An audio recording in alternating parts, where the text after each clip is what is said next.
Pandian store சீரியலில் today எபிசோடில் நம்ம முத்துவேல் இருந்துட்டு கதிருக்கு ஃபோன் பண்ணி யாருக்கும் தெரியாமல் வெளியில் கொஞ்சம் வரியாப்பா அப்படின்ற மாதிரி கேட்குறாங்க. நான் இது வரேன், அங்கே இருங்க அப்படின்ற மாதிரி சொல்லிடுறாங்க.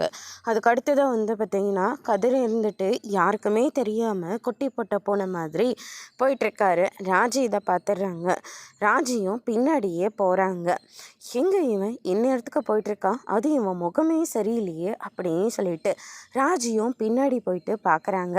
அதுக்கு அடுத்ததாக பார்த்திங்கன்னா நம்ம முத்துவேலு இருந்துட்டு கையை பிடிச்சிட்டு இருக்காங்க. என்னாச்சு, ஏதாவது மறுபடியும் உடம்புக்கு முடியலையா, ஏதாவது பண்ணுதா அப்படின்னு சொல்லிட்டு கேட்கவும், அதெல்லாம் ஒன்றும் இல்லை, நீ இன்னைக்கு எவ்வளோ பெரிய விஷயம் பண்ணியிருக்க தெரியுமா, ஆத்தா எங்களை நம்பினதை விட உங்களை தான் அதிகமாக நம்பினாங்க, கடைசியில் நீ இப்படி பேசினதும் ஆத்தாவால் தாங்கிக்கவே முடியல, அதுவே நினச்சிக்கிட்டு இருக்காங்க அப்படின்ற மாதிரி சொல்லிக்கிட்டு இருக்காங்க. அதுக்கு அடுத்ததாக பார்த்தீங்கன்னா இந்த சைடு நம்ம முத்துவேல் கதறி இருந்துட்டு நீங்கள் சந்தோஷமாக இருக்கீங்கல்ல, அதுவே எனக்கு போதும், இங்கே பாருங்கள், சீக்கிரமாக நம்ம ட்ரீட்மெண்ட்டை ஆரம்பிக்கிறதா நம்ம எல்லாருக்குமே ரொம்ப நல்லது அப்படின்னு சொல்லிட்டு கதிர் சொல்லிக்கிட்டு இருக்காங்க.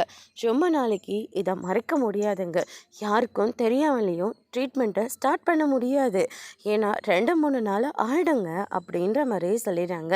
சரி, ஆகிறதா ஆகட்டும், நான் என்ன வேணாலும் சொல்லி சமாளிச்சுக்கிறேன், ஆனால் நீ மட்டும் யார்கிட்டையும் எதுவும் சொல்லக்கூடாது அப்படின்ற மாதிரி சொல்லிக்கிட்டு இருக்காங்க. இவங்க பேசிகிட்டு இருக்கிறத ராஜி கேட்குறாங்க. அதோட பிரம முடிச்சிருக்காங்க.